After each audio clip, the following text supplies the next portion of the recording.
लेखक अमीश त्रिपाठी का कहना है कि अध्यात्म के दम पर भारत को सुपर पावर नहीं विश्वगुरु बनाया जा सकता है। हमारी ज्ञान परंपरा और संस्कृति प्राचीन काल से काफ़ी समृद्ध और वैज्ञानिक है, जिसे कोई झुठला नहीं सकता। बस इसमें रिसर्च करने की ज़रूरत है। ये काम कोई और नहीं करेगा, बल्कि हमें ही करना होगा। द शिवा ट्रायलॉजी और रामचंद्र सीरीज जैसी पुस्तकों के लेखक अमीश त्रिपाठी राजधानी में थे। होटल जहानुमा पैलेस में आयोजित कार्यक्रम में उन्होंने पल्लवी चतुर्वेदी के साथ चर्चा में हिंदू धर्म, देवताओं और मान्यताओं पर भी बात की।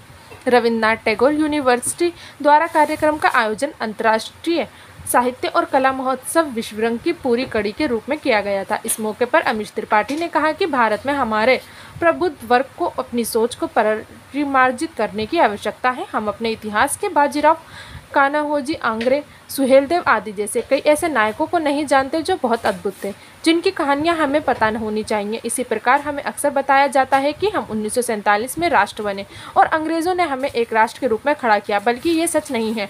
हज़ारों साल पहले हमारे विष्णु पुराण में भारत को एक ऐसे स्थान के रूप में परिभाषित किया गया जो हिमालय के दक्षिण और हिंद महासागर के उत्तर में है, जहाँ भारत की संतति निवास करती है।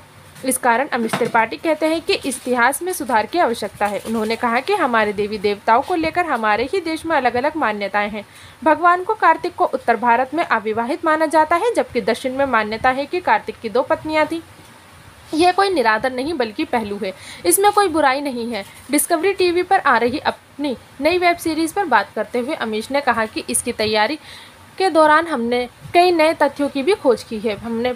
पहले हमारा अधिकांश ज्ञान किताबी था। इसकी रिसर्च के दौरान जब हम देश भर में घूमे तो यह रामायण में वर्णित कई तथ्यों से रूबरू हो पाए, जिसने दुनिया पहले अनजान थी। ऐसे ही एक तथ्य पर बात करते हुए अमीश कहते हैं कि वाल्मीकि रामायण में चित्रकूट में गुप्त गोदावरी नदी का वर्णन किया है। असल में इस नदी के बारे में कोई नहीं जानता। जब हम चित्रकूट पहुंचे और वहां रिसर्च की तो हमारे जियोलॉजिस्ट ने एक ऐसी नदी की खोज निकाला। ठीक ऐसा ही राम सेतु को लेकर है। रामायण, महाभारत सहित हमारे पौराणिक ग्रंथ एकदम सटीक हैं, उनमें वैज्ञानिक बातें लिखी हुई हैं। इसलिए आज बड़ी आवश्यकता है कि हमारी कहानियों का वैज्ञानिक शोध किया जाए और उन्हें दुनिया के सामने रखा जाए।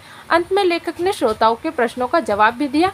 कार्यक्रम में साहित्यकार, शिक्षाविद, छात्र एवं शहर के गणमान्य नागरिक उपस्थित रहे। इस दौरान विश्वरंग के पोस्टर का विमोचन भी किया गया।